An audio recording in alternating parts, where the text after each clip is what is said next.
อัปเดตอาการคือเก่ามื้อนี้หลายคนเขาก็จะสงสัยเนาะถามก็เลยสิอัดให้ตอบบัดเดียวเลยหลายๆคนก็ถามสิให้เพิ่นตอบเองเพิ่นเลย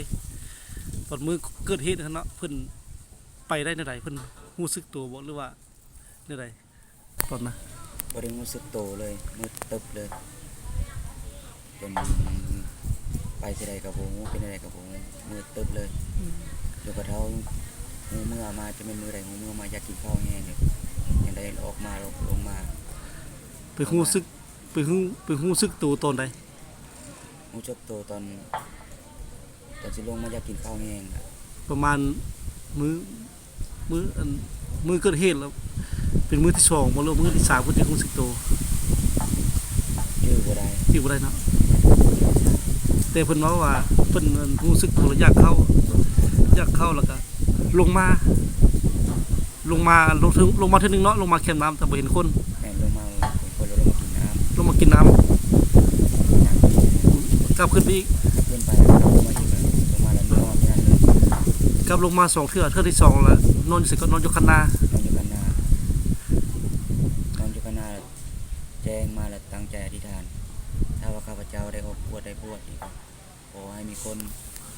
เห็นข้าพเจ้าอยู่ทางงานข้าพเจ้าส่งข้าพเจ้าพ่วงไปให้เป็นอย่างนั้นโดยเธอ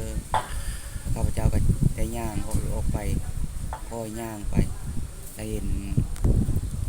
นเงยเลยสดเงยจันทร์สดเนาะเงยจันทร์สดตะกอไปน้ำเพิ่นมาจนมาเราปัจจุบันนี้มันประมาณนั้นเนาะเพิ่นตอบมาเลยเนาะเพิ่นลงมา2เทื่อหลังจากรู้สึกตัวลงมา2เทื่อลงมากินน้ำอยู่น้ำเสียงไฟเลยเนาะบ่น้ำนาเนาะน้ำหนองลงมากินอยู่น้ำนาอยู่น้ำหนองแล้วกลับขึ้นไปอีกกลับลงมาเทื่อ2ล่ะแล้วกลับขึ้นไปแล้วนอนอยู่คันนาแต่ว่าการนอนอยู่ห่มเนาะอยู่ห่มหลังจากนั้นล่ะอธิษฐานเนาะอธิษฐานขอให้พบมาเห็นแจ้งมาเนาะแจ้งมาอธิษฐานย่านถ้าว่าข้าพเจ้าได้ออกบวชได้แล้วขอให้ข้าพเจ้าไปคนที่ทางมาข้าพเจ้าไป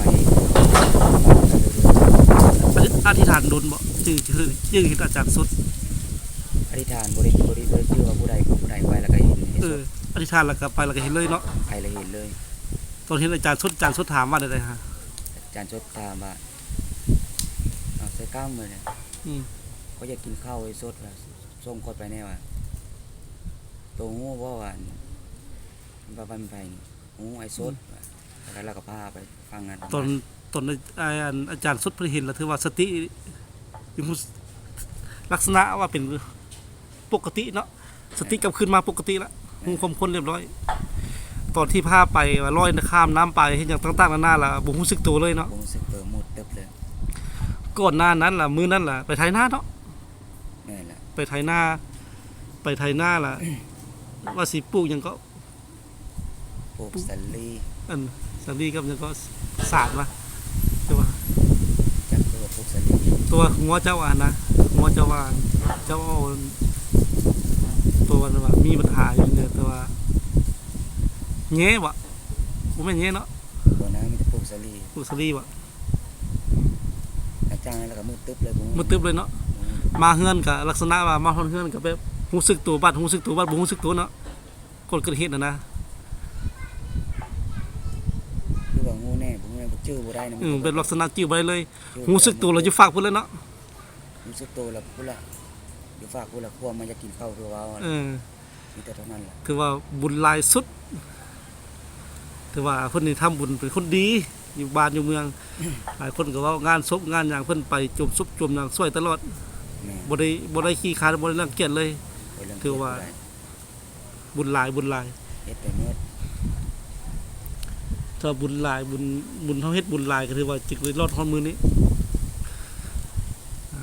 ประมาณนี้เด้อเพิ่นอธิบายแค่นั้นโอเคแค่นั้นขอ2นิ้วแน่สู้ๆฝนเริ่มตก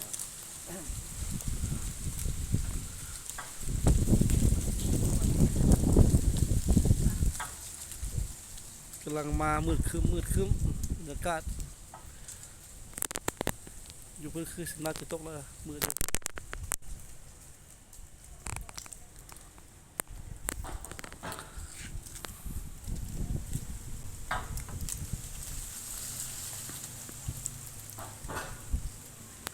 ยังมันคืนเราบ่จักตัวเลข